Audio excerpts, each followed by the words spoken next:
So this video here, we're just going to discuss some of the data types and blocks in Labview and also how to build a PWM.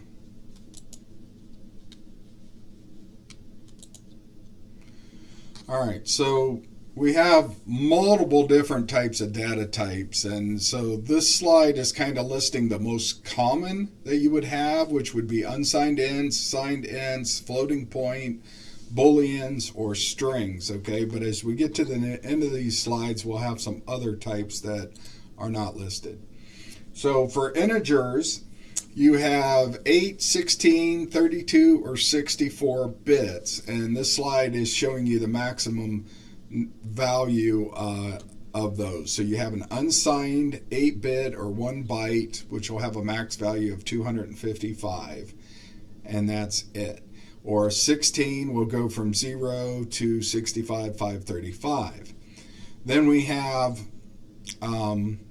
signed values, and so if the signed value, your max value is basically going to be 1/2 of that, but you can also go negative by essentially the same amount. Notice that the negative will always be actually 1 less than the positive. That's because the 0 is basically considered as a positive. So you got the top half going from 0 to the max, and then the bottom half is starting at -1 to the minimum.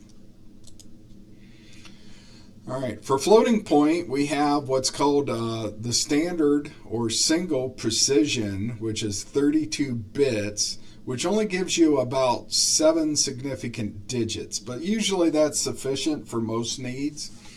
But the most common that they use is what they call double precision, which is 64 bits or 8 bytes.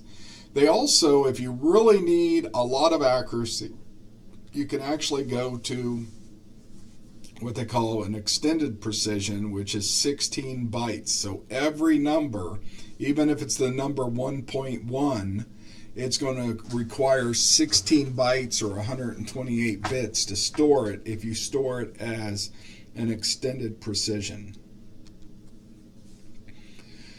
Now, we have Boolean types. Boolean types, we normally think of a Boolean as being true or false or 1 or 0.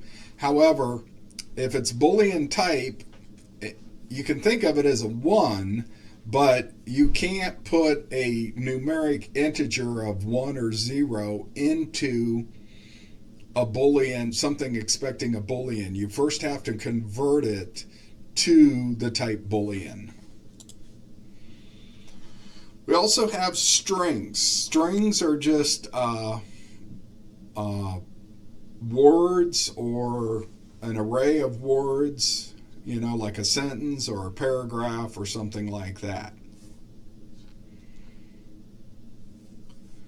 So the big thing that we run into in Labview is because we have so many different data types and certain blocks need this type and other blocks need that type, one of the things that we have to do is we have to convert from one type to the other. So there's lots of different conversion blocks. So those are available under the numeric and then conversion, so that you can perform either conversions or what they also call typecasting.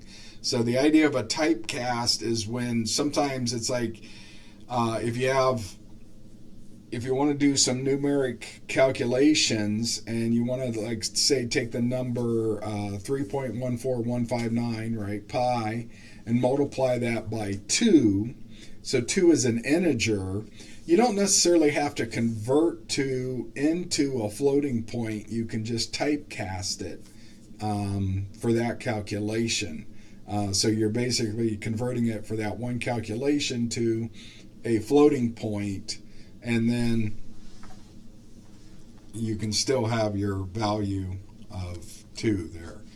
So this slide here is just kind of showing you some of the conversion things that are available. And again, most of these are available under programming numeric conversion.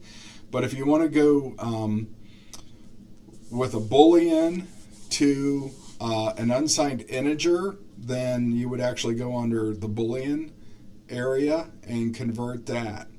So, and then over here they kind of show us, obviously if you're going from, say, 128-bit to a 32-bit, you're going to lose precision if you convert to that.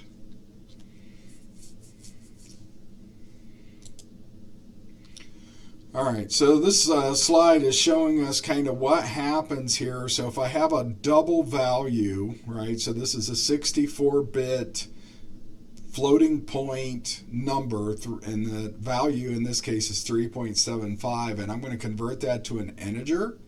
What's going to happen is it's going to round that up to the value 4.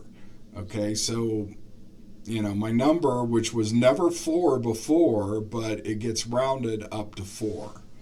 So you have to be aware of that. Sometimes that'll cause you problems. You'll be like, oh, well, okay, I take this 3.75 and I need it rounded, so I round it, or I need it as an integer, so I run it through a conversion and convert it to an integer. But what happens now is it's the value 4. If I now take this value and try to do a calculation with that, my value is going to be off from what the original value would have been. Likewise, we have, if we're going from a signed integer to double precision, okay, we're not really going to lose any data here. They're just going to basically add a .00000. Right? Technically, there's a lot of significant digits after that in there, but we're not actually going to lose any precision. On the other hand, if we go from, say, an unsigned 32-bit integer, even though this is an integer, if we want to go down to 8-bit integer, it's actually just going to basically do a divide by 256, because a U8 it has 256 possibilities, and so you would end up, if you started with 1,000, you end up with 232, but there's no overflow error or anything indicating that we lost data, even though we did lose significant, right? We lost 24 bits in the conversion there. All right, so if we have an integer, which is a binary number technically, and we want that to actually be bits, then we actually have to run that through what's called a number to Boolean array. All right, you can't just pull out one bit. You first have to tell it you are now an array, and now we can go in and pull out individual bits.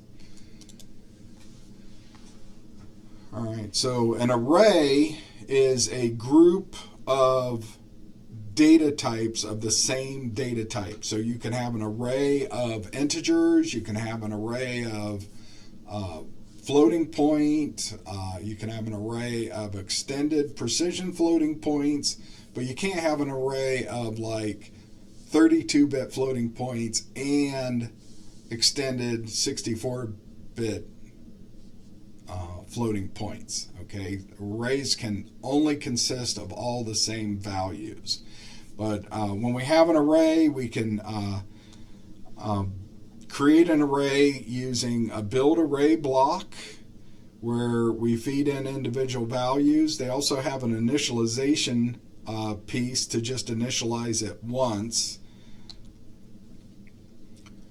Okay. And so this slide's just kind of showing us a lot of different array functions that are available, and I'm going to pop over to this one which demonstrates some of the key ones. So here we have the index array. Now this will allow us to index one element, so I can pull out one element. Now notice that it starts at 0, so if I index 1, I'm going to get the second element out of that. If I build an array, I have to feed in all the different values for all the different parts of the array. So if I want a 3-part array, a I have to feed it 3 different values. Now I could just leave one of these unconnected and then it would just be an empty input. So then we also have an insert into array. So notice the insert here, I'm indexing 1, so it's going to go into the second spot, and I'm going to put in 99. But to make that happen, what it's doing is it's inserting. So it didn't overwrite the 2, it shifted the 2 and the 3 down to make room for the value 99.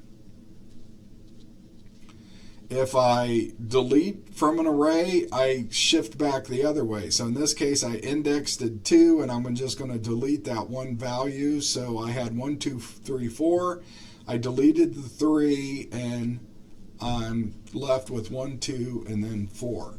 If I want to know how big my array is, they have an array size block, and if I want to replace values, then I would use the replace array. So notice the difference here. For insert, we were inserting and we didn't lose any data. Here we're simply replacing that indexed value. All right, now if you want to group together different types of data, that's called a cluster. So this allows us to build, like on our front panel, we can build groups or blocks that will contain lots of different types of values, but that are all value of the same thing. So in this case here, we have a, say, an electric motor. So we have a string where we can name it. This is motor 1. And then we can have it where it's turned on and what its current speed is. Okay. So to put things together in a cluster, we use the bundle block. And if we want to pull it back, we can use the unbundle. Now when you unbundle it, you can unbundle it by either name or by the order you put it in there. So this is just showing the unbundle here in the order 42 true and motor 1, okay, or we can just pull it out by a name.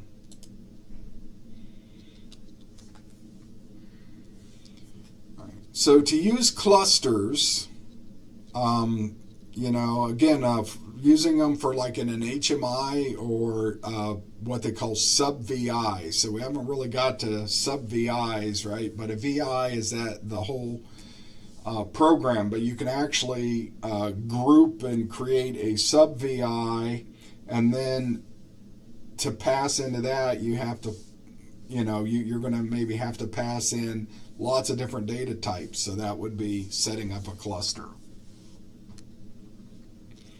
All right, so down here they have what's called the golden rule, which says use a cluster when you have logical grouping of mixed data types. Use an array when the data type is all the same, homogeneous. So this slide is just kind of showing us how we can set up or where to locate some of the blocks for doing conversions and things. Notice down here they have what they call cohesion dots. So if you see a red dot on the terminal, that means Labview has decided that it's going to do its own type conversion to convert, say, an integer to a float or something like this.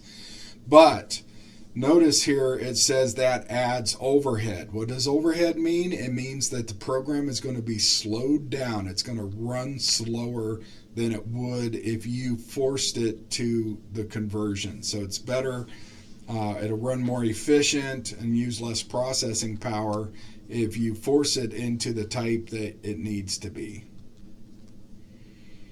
All right, so this slide's just like a quick reference of where to find a lot of these. You can come back and look at this.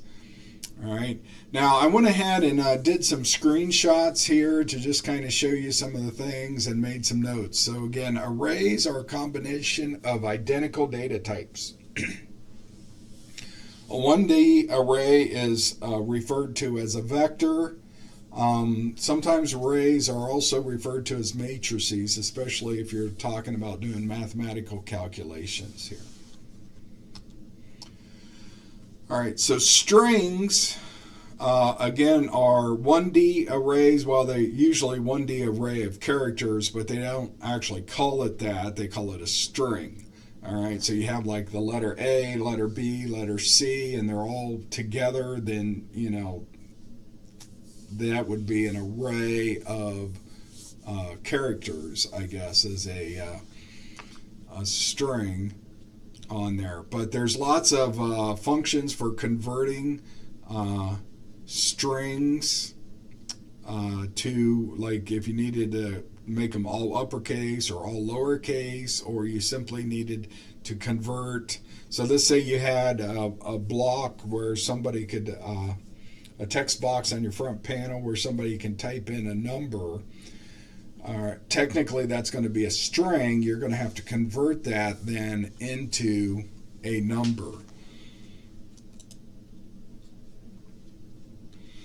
All right, so numeric blocks we can do math with those. All right, so this is just showing the numeric calculations. So you can add, subtract, multiply, divide. You can get the quotient and remainder block here, which I'll talk about a little bit later. Now, there's also an expression node, which will allow you to kind of build up a mathematical expression on your own instead of having to like first add, then multiply, and then divide kind of thing where you have to use multiple blocks. You can do it in one block. All right, now we also, well, as we discussed, there's so many data types, we're going to have to convert those. So to get to that, you go to numeric, and then at the far right top row of the numeric is the conversions, and you can get to your conversion blocks. Okay. Notice also down here at the bottom we have color. So they actually have what they call red, green, blue, which is made up of 8-bit integers, one for red, one for green, one for blue, and then they group them together into a data type called color. So the previous slides didn't mention that, hey, there's a data type of color, but this can be used for certain controls and stuff on your front panel where you want it to change colors as maybe the temperature goes up or down. You want it to adjust colors. You can feed it in a color type. All right, clusters. We already talked a little bit about clusters, but I'm just kind of showing you here. To get to clusters, you would go to programming, and then there's clusters, class, and variants, and you can find the different things there. So again, a cluster is basically a bunch of different data types where you're going to feed them into a block or a sub-VI. A class is kind of like that, but a class just is a group of different things. So I give an analogy here of thinking about a car. So you have a car, and it's going to have, say, maybe possibly, a gasoline engine or an electric motor. It's going to have steering, wheel, it'll have brakes, it'll have windows, whatever you think is important for what you're trying to do. You build a class, and these are the different data types that it would have in it. So it might have a maximum speed, different gears if it's got a transmission in it. You would have like different gears where you would be shifted into or things like that, and so you would build up a class. All right, so when we're trying to do programming, right, we need to kind of compare values. And so we want our comparison blocks. Those are just under programming comparison, and we can see if things are equal, not equal, greater than, and so on. We can also write or read data to files. Okay, so if you see, notice these first couple here blocks under the file IO are for spreadsheets. So we can write data and set it up to be read into Microsoft Excel or some other compatible spreadsheet program, or we can take that, take an Excel spreadsheet, save it, and then load it into Labview. Okay, you can actually even do some zip files and some other kind of things here. All right, so timing, again, when we're talking about controls, timing is always a key thing too. So there's a whole block here under programming that has some timing blocks. One of them is the tick count. The tick count will basically give us a count of how many milliseconds have expired. Okay, we already kind of looked at the wait. The wait is just, we'll wait in milliseconds. Here, they also have a wait until the next multiple of milliseconds. Okay, kind of like a metronome icon there. And we can also just get and work with date and time. So they have date time functions, and they have something called a timestamp, which again is a different data type. So they have a data type called a timestamp. A timestamp is a mark of when an event happened. Okay, so timestamps are very useful, especially when you're trying to just record when things have happened or whatever, something you want to put in your spreadsheet or into a database, indicating that, hey, this event happened. That's also throwing the time of when that happened. All right, so I already kind of talked a little bit about this here. When you're doing math, you want to do numeric computations, but I just wanted to point out to you here that there's, when you look at your main IO under block diagram, and then there's these submenus down here, and one of them is called mathematics.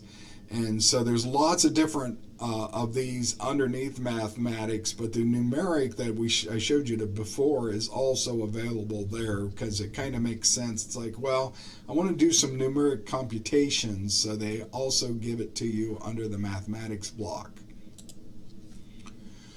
All right, control and simulation. We already talked about like fuzzy logic control. So you can see here, if you go under the control and simulation block, there's a fuzzy logic, which is basically a menu of several different options under there. But they also have like a PID block. But I also just want to point out here that, you know, Labview supports a lot of different add-ons, either directly from National Instruments or from third parties. And so when you look at this, right now there's only 2 options under here, but if you installed other packages, there might be more options underneath there. All right, so if you want to generate a waveform, like a sine wave or some digital waveform or something, there's lots of different waveform controls here that you can use. Or what we're going to do is we're going to build our own pulse width modulation. But before I get to that, I want to talk about the modulus. And so let's consider division here. So if you wanted to do some division, let's say we have the number 25, and I'm going to divide it by 6. And then my quotient would be 4, right? 4 times 6 gives you 24. And so that would be the quotient value of 4 with a remainder of 1. Now it's this remainder that becomes very interesting in controls. So there's what they call a modulo function. So the remainder is also sometimes referred to as the modulo. And so you might want to look at the mod function, which simply gives you the remainder value of a calculation. Now, if this remainder is actually 0, then we would say that this is the divider. The divisor is the modulus of your value. So you have a remainder of 0. This comes in very handy in a lot of different applications for controls. So I'm giving this analogy here of an egg carton. So let's say I have a robot or whatever that is placing eggs inside of a standard egg carton. So I put 12 eggs in there, and now the carton is full. So what I do is I use a counter to count how many eggs I've done, and when I get to 12 eggs, it's like, whoop, that's a full carton. I need to take a break, move this carton out of the way, close it, move it out of the way, put it down the line, and grab a new carton and start filling the new one. When I hit 24, same thing. I've filled up another carton, time to go. So every time that remainder is 0, that's an indication that some task such as filling the egg carton is complete. And so we see this a lot in control type applications where it's like, boom, I'm keeping track of something, 1, 2, 3, 4, 5, and if I do a division by this key value, like 12 for eggs in an egg carton, every time the remainder is 0, that means that I've completed that again. And so we can use that to build, say, a pulse width modulated system here. So you can use the tick count block that I showed you a little bit ago, and use the modulus then to get the period of your waveform. Now in this block diagram at the bottom here, I kind of did a simplified value because I'm going to set up a pulse width modulation to go from 0 to 100%. And I also set up my time to period of my waveform to be 100 milliseconds. And so by doing this, what happens now is it simplified the instructions. So if you read the instructions up here, you got a couple extra calculations you have to do.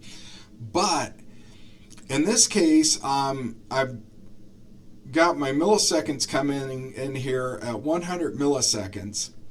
And then I've got a duty cycle from 0 to 100.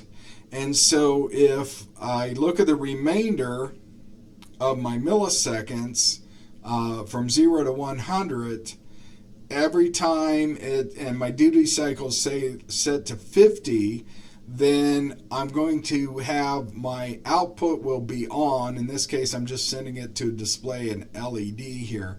So notice the count here is 2,578. But when you divide that by 50, okay, then you have, or excuse me, when you divide that by 100, okay, then you're at a value here that is going to be less than my duty cycle of 50. Okay, so so we have this, the duty cycle here is like 50, 51 or something. I didn't actually display the accurate value here, but you can see the slider there. And so when it's less than 50, then the duty cycle is on. And when it's over that, then the duty cycle will go off. All right, so that concludes the video here.